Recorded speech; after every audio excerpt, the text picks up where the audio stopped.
Well, Mr. President, Barack, I have to tell you, every time I hear a dial tone, I think of Harry.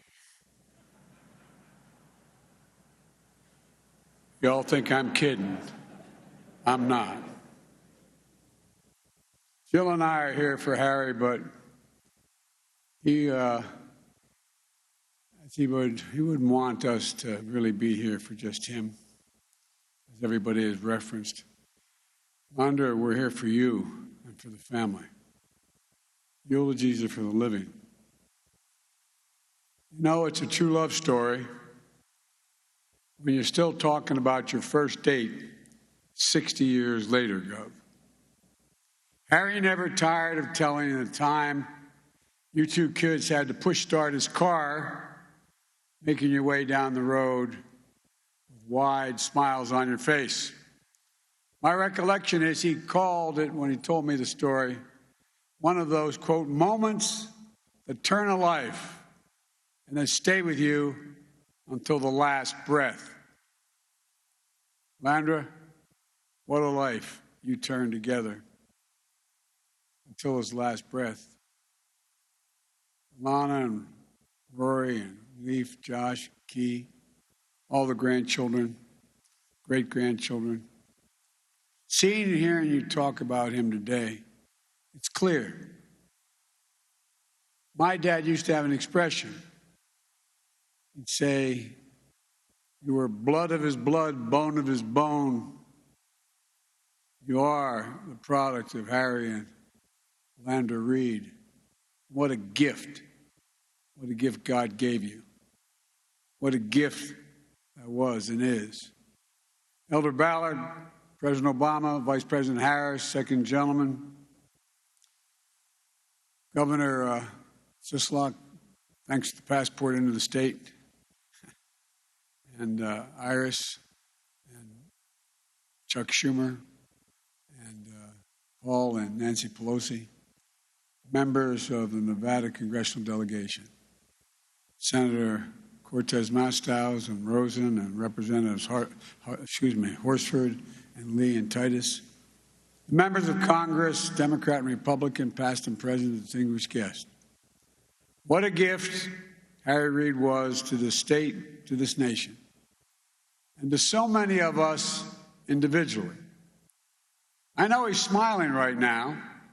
Only Harry Reid at his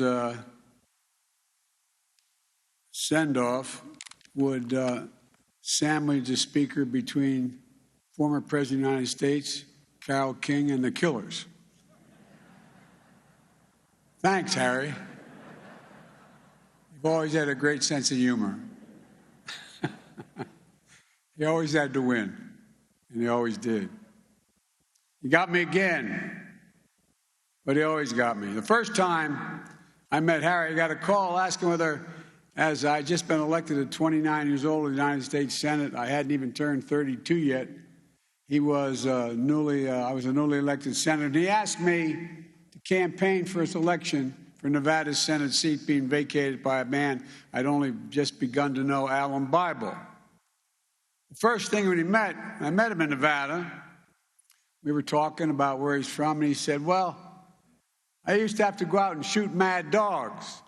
I thought, what in the hell am I doing here?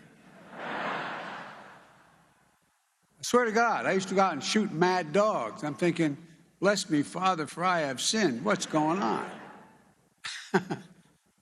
Harry lost that general election by less than 600 votes to Paul Laxalt. And he never let me forget thinking that I probably cost him those 600 votes. I'm only kidding about that piece, but I probably did. But when he asked me to come back and campaign for him when he ran for the House in 1982, he won that time. Then he won in 86. And we go on to serve in Congress together for more than 30 years. We worked together with Barack during the 8 years we were in office. And even when Harry was done in the Senate, he was never really done, as all of you from Nevada know. He'd asked me to campaign for an awful lot of Nevada Democrats, many of whom are here today. I could never say no, although you probably said, oh, God, he invited Biden into my district? Well, I talked to him often during this past election, taking his advice, and Londra can tell you, coming to his home on more than one occasion to visit and get his advice, and where I should be going in order to win. After he won, one of the things that Harry did, which was sort of incongruous with Harry, as you've heard today, he sent me a text. I've saved it. He said, I'm so proud, Joe, you're my brother. We won. Well, it made a big deal to me. It was a big deal to me that he felt that way. You know, Harry never wrote what he didn't believe. It made me feel good. He gave me a sense of confidence. I felt like he was my brother. I counted on him. And I know so many of you felt that same way about Harry as well throughout his career and your relationship with him. Over 5 decades, we became genuine friends. The Irish Catholic kid from Scranton, Pennsylvania, and the Latter-day Saint from Searchlight. You think I'm kidding. But Harry is like the guys I grew up with back in Scranton and Claymont, Delaware. Harry would always have your back, like the guys I grew up with. Harry had mine, and he knew I had his. Although I sometimes wondered, when I was trying to make an important point to Harry about whether he really did have my back as he hung up. But to tell the truth, every time he would do it, I knew it was the real Harry. It was him. He had all he needed. He didn't want any more or need any more. And we did share some similarities. As Barack said, we have loving families, wives that are smarter and better looking than we were. And Harry and I both like to talk a lot. I'm just testing whether you're asleep yet.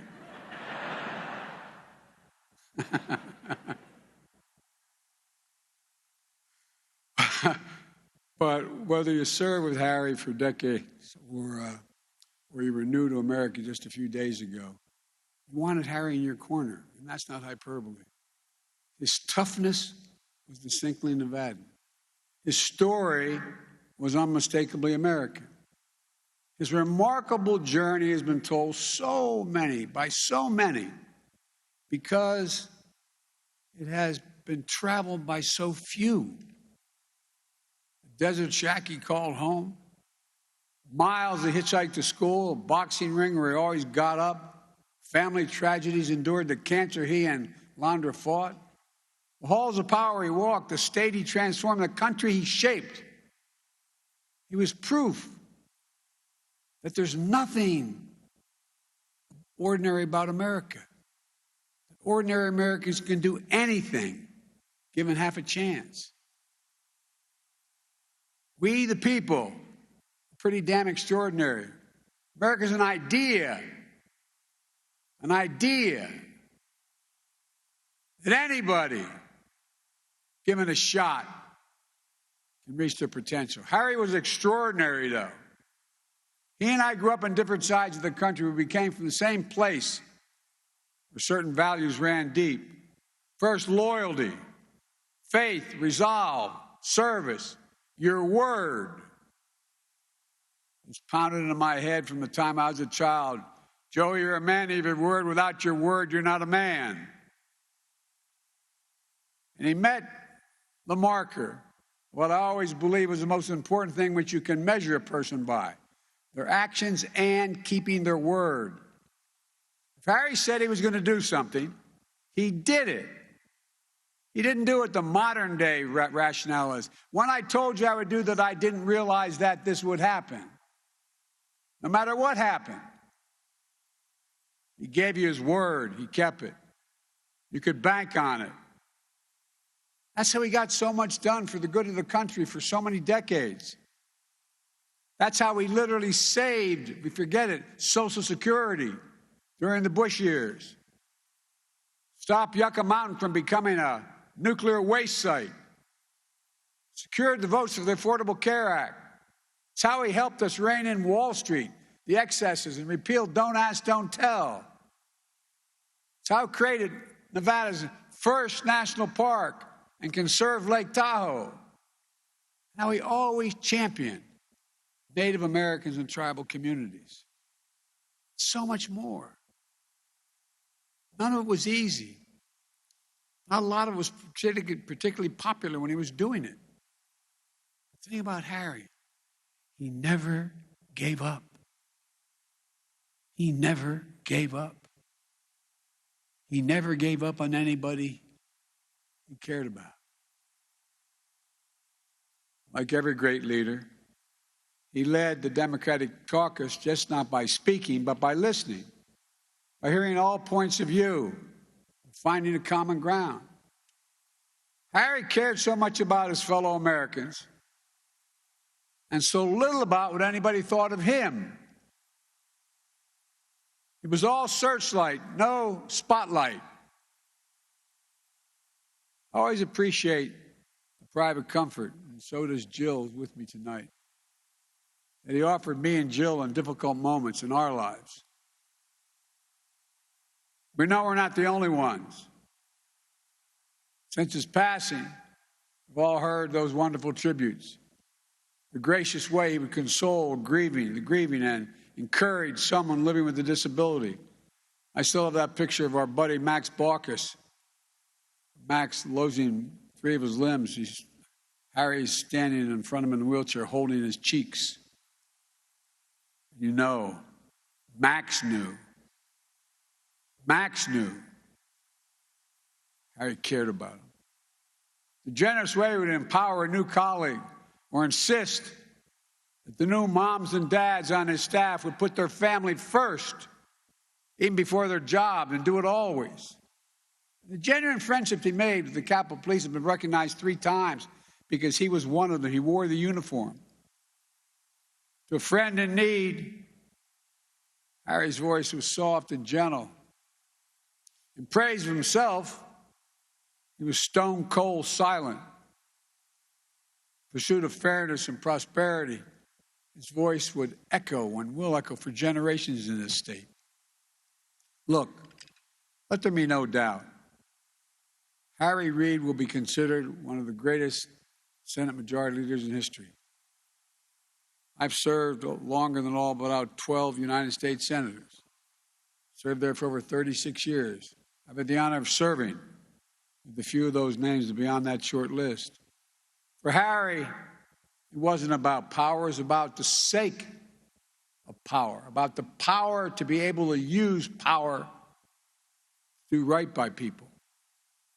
That's why you wanted Harry in your corner. That's what we should remember as a nation today. Harry knew better than most how difficult democracy is, that the idea of America itself is under attack from dark and deepening forces, that we're in a battle for the soul of America. Londra, I remember sitting in a room with Harry when he was supporting me for president, and my explaining to him the reason I decided to run when I had decided I was never going to do that again. I was watching all those neo-Nazis come out of the fields down in Virginia, chanting anti-Semitic Bible, carrying Nazi flags. And he asked me what. I said, we have to restore the soul of America. No one knew it better than Harry. Protecting democracy requires vigilant stewardship. But Harry's life shows that from our darkest days, we can find light and find hope. Just look at his life. It's just about every respect. Harry Reid came into this world with the odds against him. He believed life, and he lived it. And he left it, believing anything was possible. He's demonstrated that anything is possible. Look at this incredible family. Harry, in a small way, reminds me of my dad. My dad used to say, Joey, never explain and never complain. Remember one day we were having an event when I was running for my, I guess it was 5th term. We're at my house. I was feeling a little sorry for myself talking about a family loss of a daughter. My dad said, I'll be back in a minute. He left the house. We were waiting for people to show up. Went up to the local Hallmark store and came back with a cartoon. There was an old brass plaque with 2 sections to it. There were 2 clips from the cartoon character, Hagar the Horrible. And in one, Hagar the Viking on a ship had been moving along near the rocks. Lightning comes out of the sky, chars the horns of his helmet, breaks the mast of his ship, and he's looking up at God, and he's going, God, why me? In the next frame is a picture of Hagar and the ship and a voice coming down from heaven saying, why not? That was my dad. What makes you so special these things wouldn't happen to you? Why not? Stand up. Get up. Never bow, never bend, never yield. That was Harry. Never complain. That's what I admired so much about him. Above Harry's desk, as we all know, in the Senate office, was a giant portrait of Mark Twain. They both, Harry and Mark Twain, loved Nevada. They both knew how to say things we know to be true about ourselves and about our country. For Harry, it was this, as he said himself. He said, quote, I grew up around people of strong values, even if they rarely talked about them. Went on to say they loved their country, worshiped God, never shunned hard work, and never asked for special favors. That's Harry. That's America. Here's someone Mark Twain himself would have written about as a defining character in the American story had he known Harry. To his staff, known as Team Reid, he lost an incredibly genuine role model. But we see you carrying on HMR's legacy. The people of Nevada, you lost a beloved son. But his spirit's always going to burn as bright as the desert sun. To a nation, we lost a giant of America. A plain-spoken, honorable, decent, brave, unyielding man. May this be his legacy. Call on each of us to be our best, to speak truth from the heart, to take up the remaining rounds of Harry Reid's good fight for the America we all love. What a gift. I mean this from the bottom of my heart. What a gift. What a life of a nation that he turned until his last breath. Landra, God bless you. God bless the entire family. May God bless my friend Harry, a great American. May God protect our troops.